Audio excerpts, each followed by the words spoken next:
Hi, everyone. Welcome to session 4 of the Ed Collab gathering.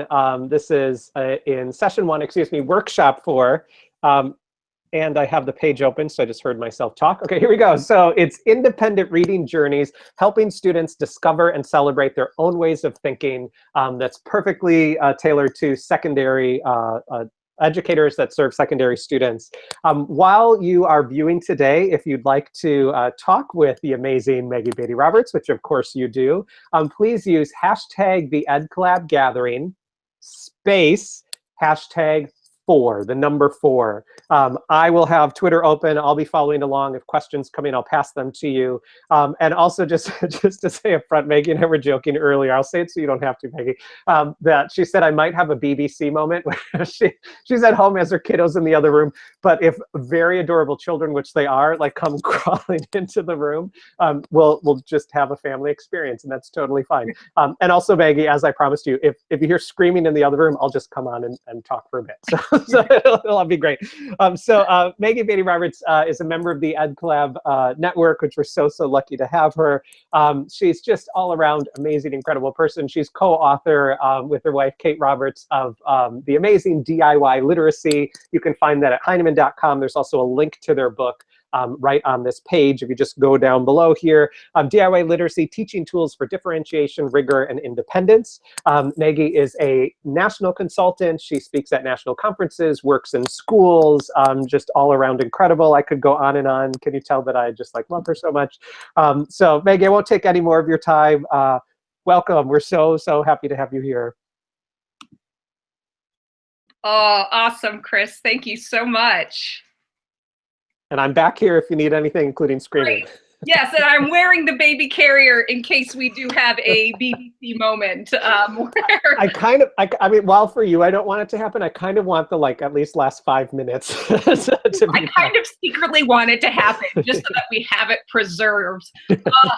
Amazing. Okay, well, thank you, Chris. Thank you. It's so nice to be here and start my day with you all. We're going to be really exploring in this quick 40-minute session independent reading and the supporting adolescents' exploration of thought and analysis, and some writing about reading. So in order to get started, I want you to think about something you've analyzed intensely. It could be the final scene in your favorite TV show. It could be a text message that you received from an old friend. It could be the look on your child's face when they saw something for the first time. It could be it honestly could be like a problem that you're having with your car or your washing machine, right? You're thinking about something you've analyzed intensely. And then let's think about how our mind works when we're thinking about that thing, right? So are you more circular with your thinking? Do you perseverate on one tiny detail over and over and over again? Do you line things up in sequential order?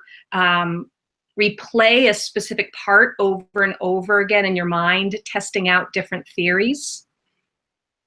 You know, when we in real life analyze something intensely, all of our minds work in a slightly different way. Some of us are more linear, some of us are more circular, some really see the macro picture, some really zoom in on the micro.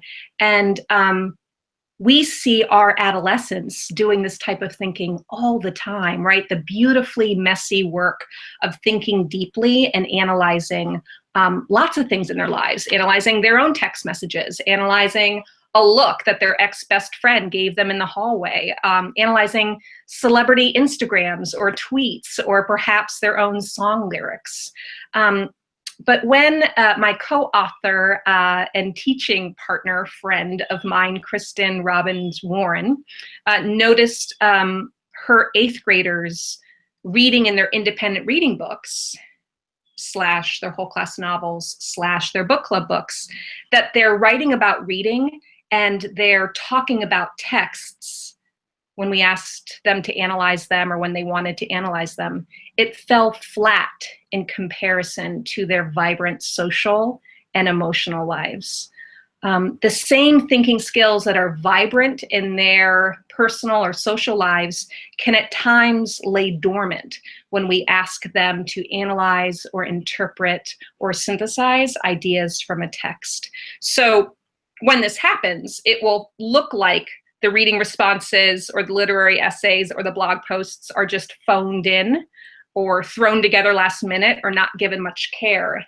And they feel more like assignments than personal discoveries. And what Kristen and I really wanted for our students is for analyzing texts to feel like a personal discovery. We hoped that our students could celebrate how their minds worked to arrive at a original thesis statement about a text. And so we began a year of teaching with a specific inquiry. And that inquiry was, how can we help our students discover and celebrate how their minds work to think deeply about a text? And we taught and we watched and we taught and we watched. And after that time, Kristen and I came up with something that we call the independent reading journey. And in this quick session, I'm going to do a couple of things. One, I'm going to outline the independent reading journey as we came to discover it. It's a 4-step process that kids can go on independently in order to arrive at deep, meaningful thinking about any text in their life. The second goal that I have for myself that I want to share with you is that I want to share some specific resources and strategies to help kids progress from their quick initial thought to their deeper, more analytical thinking. And then I'm going to share a lot of examples of student work, so you can see the kids doing that work kind of in real time. And at the end, I will point you to some resources where you can find those images and connect more with Kristen and her work. Okay, so let's talk about it. I want to see how I want to begin here. I want to just give a shout out, give you a visual here as I begin first talking about what an independent reading journey is. So it is a month-long process during that month where each kid chooses their own independent reading book of their choice to read and analyze and critique. And the cycle that kids would go through in that independent reading journey would begin by students capturing their own initial thinking or musings as they read. That could happen in the margin, that could happen on Post-its, that could happen in their notebook. And then after a week of that kind of initial capturing of quick in the moment thinking, we have kids then annotate their own initial thinking to explore their thought in a variety of ways. And after a series of work around that stage, kids culminate their independent reading journey at the end of the month with a formal piece of writing that showcases their analysis, their critique of a text, and illustrates how their minds arrived to get at that point. So students complete one independent reading journey a month across a school year during independent reading time, or at least they did when Kristen and I were developing this work. And our goal was for these journeys to empower students in their own self-exploration and their own thinking process. So here's the deal.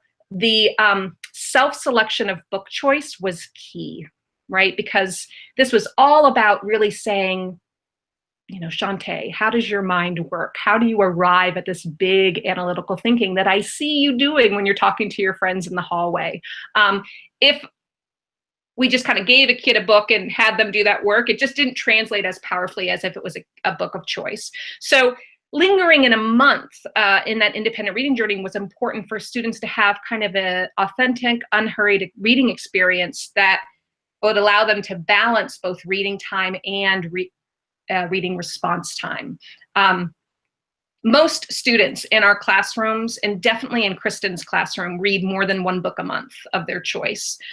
We just had them focus on one book for their independent reading journey because it is really important for kids to have plenty of reading time where they don't produce anything, right? Like my reading champions, Donald Miller and Penny Kittle and Kylene Beers, they would all remind us that it's absolutely necessary for students to have time where they just simply read. And Kristen and I really agree with that as well. And so the work at each stage, it was important for Kristen and I as practitioners for that work to be subtle enough so that kids could dip in and out of their reading journeys while preserving their independent reading. Okay, so I feel like what might be helpful next is to go stage by stage and talk a little bit about stage one, give it a name, show you some examples, and then talk a little bit about stage two, give it a name, and show you some examples. So let's start there. Step one.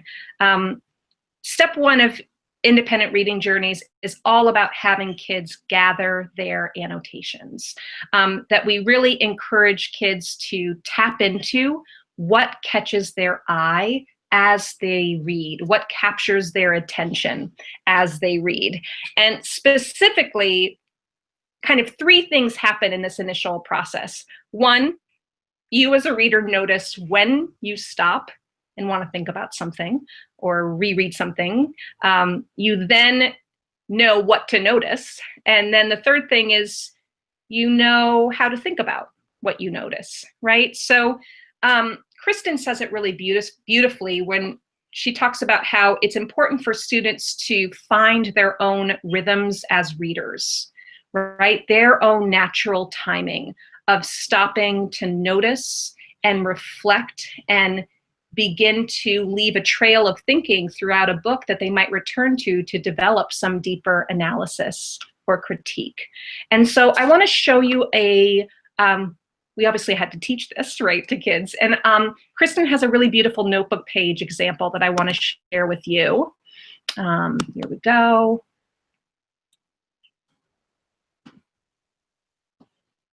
Yay. Okay, so this is myself when I was carrying said child that might be in the baby carrier in a moment. And this is Kristen Robbins Warren. Specifically, she's a 8th grade teacher, English language arts teacher at MS 51 in Brooklyn. And I've been studying her teaching for over 10 years and have worked in her classroom many times and am inspired by her work. And so here, when she has kids, when she introduces, you know, friends, we're going to go on an independent reading journey here, and I just want you to spend a week lingering in your initial noticings of a text. You can see that this is her own reader's notebook. And on the one hand side of the page, she kind of gives kids a flight plan of this work, right? Like, how might I set up my notebook? How would my reading notes go? It's a little bit of like a how-to. And then the other side of the slide is her examples, where she's demonstrating with her own independent reading book, and she is capturing little things that she notices and things that she thinks about that. And so when students do this work, kind of going back, we were like, okay, we need to teach kids when to stop, what to notice, and what to think. And let's start with that first piece, when to stop. The two people who have written and talked brilliantly about this piece are Kylene Beers and Bob Probst in their series, Notice and Note. And that series will really help you and your kids figure out, when do I need to stop and notice and note in a text, right? So this might be like one example. I might stop when my character has an aha moment, or I might stop when I notice a contradiction where the character is doing something out of the ordinary, right? But we noticed alongside of their work that, yep, kids need a lot of cheerleading around when to stop and pick up their pen or go to their computer, or just even stop and pause in their mind and say, hey, worth stopping. And it's not just a teacher saying you should really stop there. This is a really critical scene, stop. So we really walked in the footsteps of their work. And then we moved on to also, thinking about, well, when you stop, what do you notice? In fiction, perhaps it's when a character has a major realization, or you begin to notice a theme developing, or you're potentially struck by a metaphor. I'm a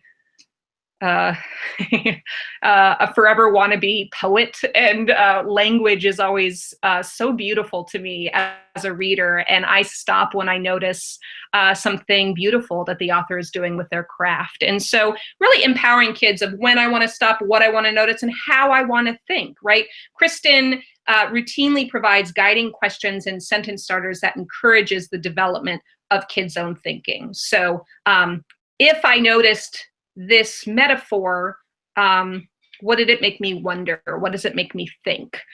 What do I find surprising about this moment? Why is this moment important?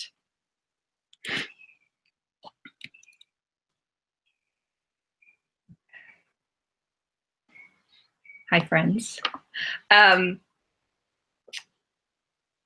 So kids spend some time doing that work. For us, when we were trying to figure out the timing of these and how much was too much and how much was too little, we noticed that kids would, if this is like a month-long journey, kids would linger in this initial work for about a week.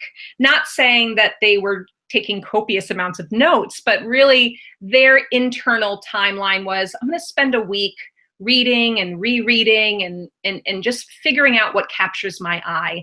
And then we move into stage 2, right? So stage 2 we'll call we're going to call it something super meta, right? Annotating your own annotations, right? So when Kristen and I wrote up this work for an article, which I'll guide you to if you want to revisit this topic more, we call stage 2 annotating your initial annotations. Right? So during stage 2, we really encourage students to revisit and reflect and revise their initial thoughts, right? So when students annotate their initial thinking or their initial annotations, they return to their notes and they look for the good stuff, right? So Lucy Calkins calls this work a similar process like we would have kids read for gold, right? Where they would reread their texts or their notes, mining for the gold. Chris Lehman talks about encouraging kids to return to their notes to develop larger concepts when they are taking notes on a piece of literature or a topic, and as a way to reflect in their notes. So specifically, we have kids reread what they've written with a different color pen in hand, ready to underline or circle their most thought-provoking thoughts that they had in that first stage. When we watch a movie, when we read a series of text messages, when we read a book, we have all kinds, like our mind is flooded with thoughts and ideas and initial, theories about this text. But not all of them are good, not all of them are worth exploring in a blog post or a speech or a literary essay. And I think, really giving adolescents permission to say, you're going to have a lot of thoughts, and some of them are going to be dead ends, and some of them are going to be real moments of possibility to explore. This is what this stage is all about. So let me show you an example from some of our case study kids of what this stage looks like. Okay, right, so here's Sahara's second stage, where you can see that she's kind of gone from her first initial thoughts and what she noticed. And the system that makes sense for this student is to tag that double journal entry full of Post-its and just do some thinking in each box, right? Of now that she's read a little bit more text, now that she's had conversations with her reading partner, now that she's even potentially reread critical scenes or beginnings of chapters, now that she is in a different place with this text, what does she think about her initial ideas? So the title of this stage 2 or step 2 is meta, and this work is meta. It's kids thinking about their own thinking. And so when Kristen and I would do this work with our students, we would help kids say more about their initial notes, again, providing them with guiding questions or sentence starters. Things like, okay, so Sahara, in this moment, what complex emotions does the character feel? Or now I understand that, or this part connects to this part, or what I'm really trying to say here in this thought. I'm wondering if this book is actually going to be about. So imagine if you conference a lot with your kids, you're doing a lot of coaching conferences, really helping kids begin to take seeds of thought and develop a more mature root system, if you will. If you do more whole class teaching, your lessons are, hey friends, I'm going to give you like 5 questions you can ask yourself to help you think about your own thinking. So you may not find this, but we found that kids needed a lot of support through heavy peer conversation, for Kristen and her co-teacher, Katie, that really looked like small groups in conferences. Okay.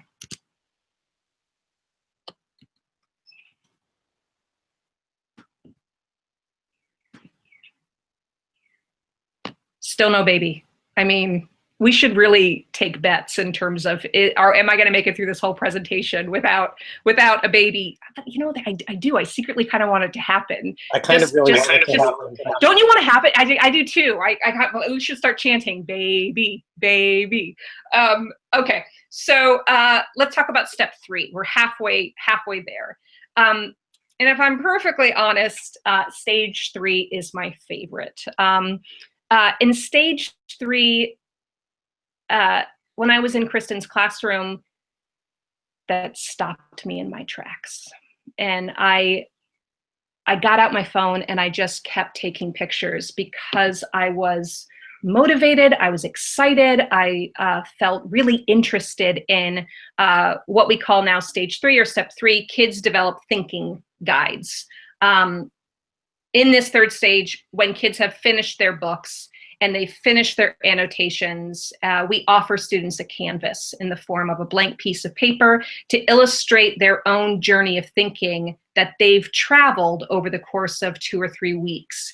And in that capturing of a journey, that is a big invitation of just like, show me how your mind arrived at this thinking. In that process, kids then developed even new strands of thinking. So this stage is really punctuated by questions that drove the inquiry. What thoughts do you have about this text now that you're on the other side of this work? How are your different ideas connected? Is there one idea that you want to spotlight and think about more in a more formal piece of writing? What have you realized? What's your pathway of thinking through this book? And this stage really gives kids the freedom to explore their thinking and find ways to bring it together visually, right? It's that moment, if I'm a circular thinker, I'm putting all the pieces out that I've thought about and really seeing how they go together. If I'm a linear thinker, I'm kind of lining things up of like, first I thought this and I thought this. If I'm a perseverator, which I tend to be, it's a fun fact, I might zoom in on one character or one critical scene or one symbol and really just explore my thoughts around that. And students begin with the same materials. It's just blank paper and colored pencils or markers. There are digital ways we can do this work too, but each student has the opportunity to illustrate the development of their own thinking process across a chosen text. So it's kind of this like, look at me go moment, right? It's a moment where kids can like make something to be like, this is what I think. This is how my mind worked. And we really encouraged expression of development. We encouraged ramblings and musings where students could track smaller realizations across the page that led to larger thinking. Some kids were more linear, some kids were more abstract. We encouraged students to illustrate and use color symbolically, as this is the stage to really help kids explore how their minds individually work. And so collected things that looked like this, right? So this is Kristen obviously modeling, right, of what a thinking guide could look like post annotations and annotating your own annotations and really getting a sense of how do I see this all moving together. We found that this stage, because it's right before we have kids write a literary essay or a blog post or give a book talk, we found this stage really helped kids not just kind of like assimilate all their thinking onto one page, but even highlight their biggest ideas that they have about this text. And really what's on this page becomes the potential for the thesis statement that drives the final piece of work. Once kids can get a sense of what it all looks like visually on the page, right? So, you know, Xana here might get a sense of this is really a book, right, about pain and loss and suffering. And it's about how to learn to move on after a chapter closes or someone dies. And it's about letting go, but still having them in your hearts. And here, you know, the student is just kind of illustrating her thinking of how she arrived at these moments. You know, that's a good way to visually see, do I have enough here to support a literary essay? Or do I need to go back to the drawing board and try out a different idea? In Kristen's classroom,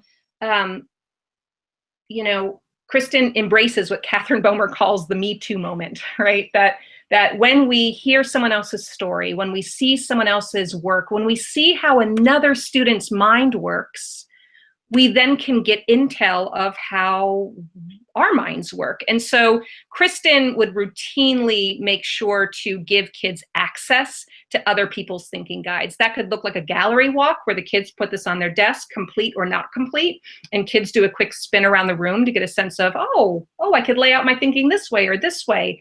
It could look like, when I would be in her classroom doing this work, kids were making these in the room. It wasn't something that they would do outside of class. At least they would start them so that the table could, of kids, because her kids sit in tables, could see how each other were really thinking. And let me just see here. I want to get back to you guys. Let me try that one more time.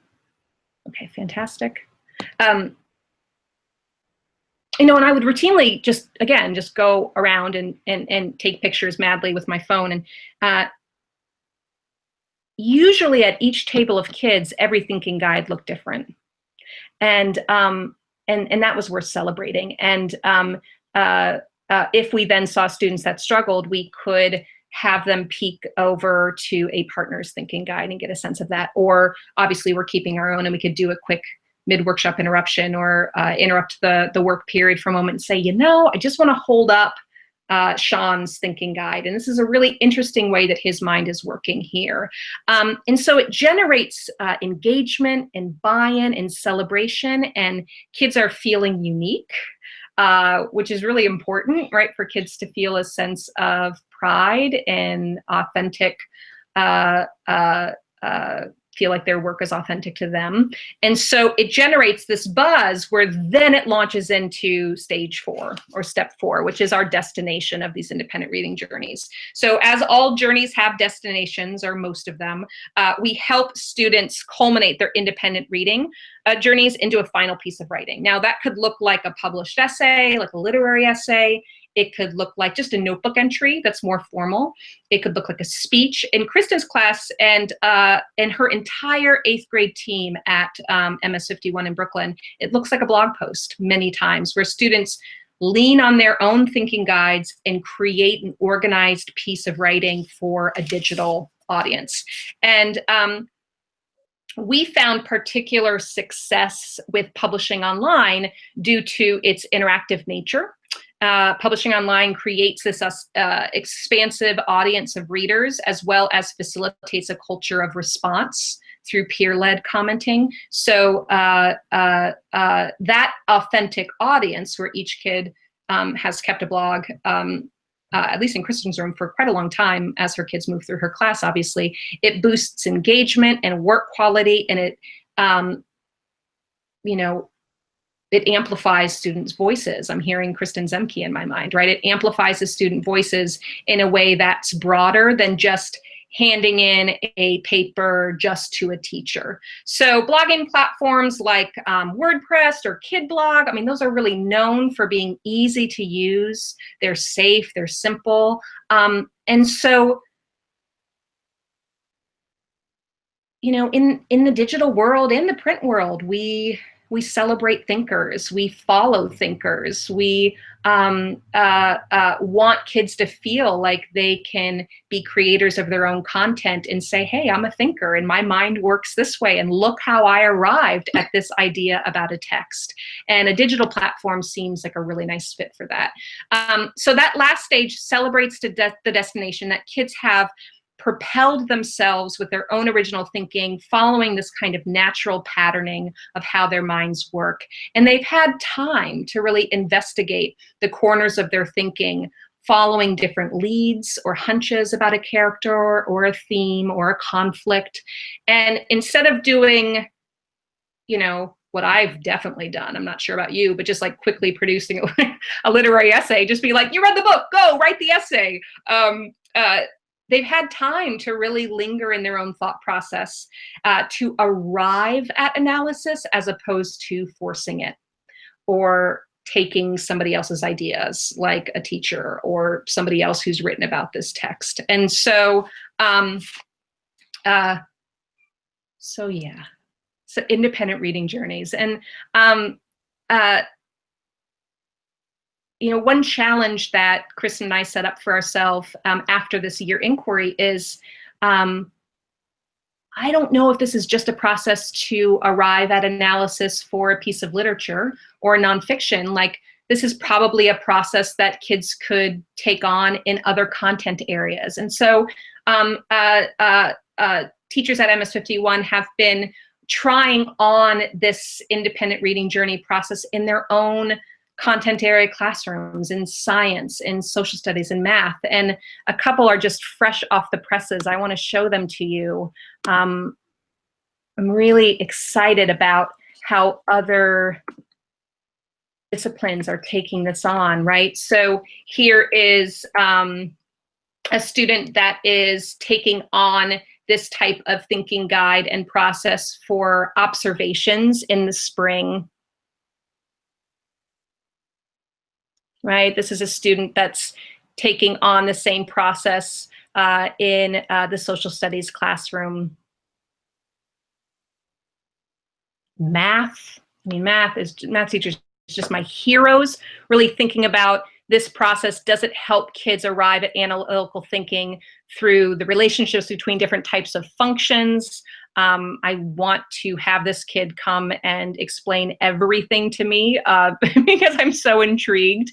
And so I think what's really interesting is that this independent reading journey is a process that helps the analysis of many different kinds of texts and topics, that it can help you as a mathematician, as a scientist, as a historian. It helps you as a thinker. And that really are, I'll talk about resources in a moment here. But,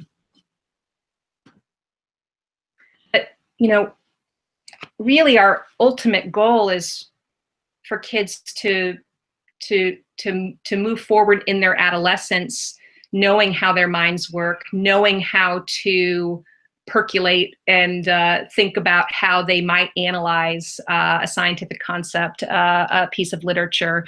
You know, we knew with this inquiry that this was going to be a long game approach to reading, that this wasn't going to be a short game. We knew that we were setting up a process for kids to move through again and again throughout the year independently. We knew through trial and error and failure and shame and like, why isn't this working? We knew that kids didn't unlock the inner workings of their mind after the first or the second or even the third reading journey, that it really was that kids ended the year with a more confident grasp of how to make meaning or analyze or critique a text. So since students move through this month-long process repeatedly, they have an opportunity to see learning as recursive, right? That's Donna Santman from Shades of Meaning. That learning doesn't move steadily in one line, but it loops back over itself. It accumulates. It's messy. And strong learners, this is all Donna Santman, right? They build a space in their learning opportunities to take a step back and think about how they've grown, what goals that they might create in the future, how their mind is working. So because independent reading journeys, as we've come to see them, are cyclical across the year, kids kind of going on one every month, trying it again, students have multiple opportunities to practice and outgrow their prior work. And so before I move to resources, I want to end with what a student said to Kristen as he returned to her 8th grade classroom after a semester or his first year in high school. And, you know, he reported back to Kristen and said that, you know, the most important thing he learned in her room was how to think. And we want this kind of confidence and independence for our readers when they go into high school, when they go on post high school, whatever that looks like through their lives. We want students to know what to do when they come to that real time, when a text is handed to them, a book in English class, and it's like, all right, you got a week. I want you to read it and produce your own critique of this text by the end of the week. We wanted to have kids have an internalized rhythm that they could follow that would help them find the ways to arrive at that analysis. So this work we found, and sharing it with you, helped our students recognize and take pride in their unique thinking processes.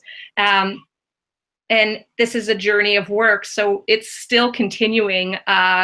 We would love, love, love to walk into your classroom virtually if you take on this work and see any stage of the process. What does stage 1 look like? What does stage 2 look like? Stage 3 is really cool. What does that look like? And so I want to close just by offering you some resources here. Places that you can find us post-presentation.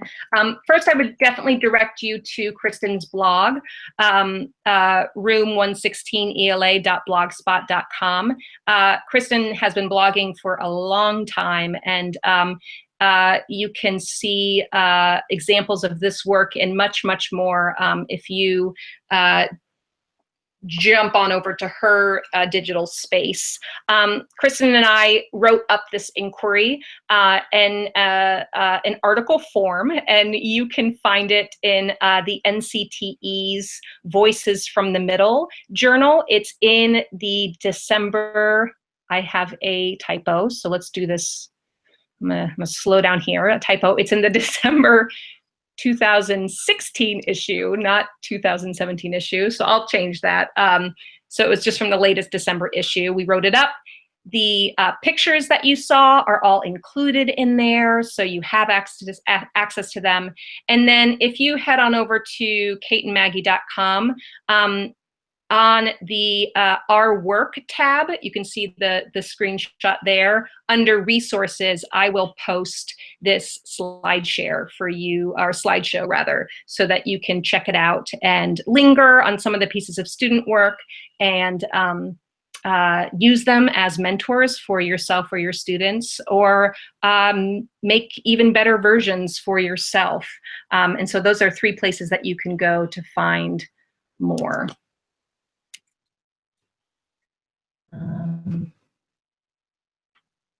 So let's see here. It says I'm screen sharing and I don't want to. All right. So independent reading journeys. No baby, No baby. I don't even know if you could hear a baby. He was squawking for a little bit, but we have made it. We have made it with just solo. Thank you so much, Chris, for this opportunity to share some of this work. I'm excited to take nap time and view other sessions. Amazing. Thank you, Maggie, so much. And as you heard, there were a number of people online that were like, well, just go get the baby. Just go get go get the baby. So thank you so much. I was following the tweets. I know so many of us were just blown away, especially as then it came full circle to, well, it's not just about this amazing, responsive, real, authentic thinking about text with our readers, but this can also then bleed into social studies and science and math. Holy cow. So thank you very much. And for all of you, you can go just scroll down to the bottom, or if you're viewing on YouTube, you can go to the gathering page for this session 1, workshop 4, to read Maggie's bio, find a number of links of how to connect with her more from today. Thank you, Maggie, so much. So we're getting close to our next session, session 2. So here's just a preview of what's coming up and a reminder to pay the joy forward if you can. So you have a little bit of time here. You can take a stretch break, go get some water, go get some food. I'm gonna go grab a glass of water myself, and then prepare for session 2. We have amazing workshops coming up. So the book whisperer, Donalyn Miller, and her friend Travis Crowder are going to do a session for secondary teachers on expanding adolescents' worldview with young adult literature. We have Stephanie Schwab, who's here from BookSource, who we love, doing a session on summer reading from slide to success. And Stephanie will share about research and practices and ways that schools across the country are supporting students in really meaningful summer reading and summer reading supports for kids that reduces the summer slide or even eliminates the dangers of a summer slide. And that will cut across grades K through 12. Then we have EdCollab colleague Heather Rocco bringing some of her supervisor and leadership friends along with her. It's Heather Rocco, Christopher Bronke. Christopher is the head of the National Blogging Collaborative, in addition to the work he does in his district. Dr. Emily Mexner and Una Abrams. Their session is in innovative approaches to professional development, grade K through 12. And then we're joined by Molly Feeney-Wood and Eric Lepis on their session for primary grade teachers on Pump Up the Volume, how to write powerful poetry in the primary grades, and lots of it. I keep saying today, gosh, I'm so jealous. I wish I could go to all of these. Well, actually, you can. So can I. All of these are archived, and you'll be able to come back to watch these again later. And then just a reminder, today is our gift to the education community. It's totally free, no registration. So we do ask that you consider paying the joy forward. If you go to our website, gathering.theeducatorcollaborative.com, and click on either adopted charities, or you can even click right here, or find the link on the bottom of every page. You can scroll through the page to learn about the 3 charities that our keynote presenters from this morning chose, like Urban Word NYC, a nonprofit organization in New York City that celebrates the voices and stories of young people. This was chosen by Elizabeth Acevedo, who made us all cry at the end of her session. If you do donate to this or any of our charities from today, or any charity in general, we invite you to click this button here, Get My Badge, and you can add one of these swanky little I pledge to pay the joy forward badges that will be added to either your Facebook or your Twitter. You can choose profile pic, and you can let the world know that you are taking the great work of educators and really paying that joy forward. So thank you all for joining us. Go grab something quick while you can to eat or drink, and enjoy the next round of sessions coming up at the top of the hour. Thanks all.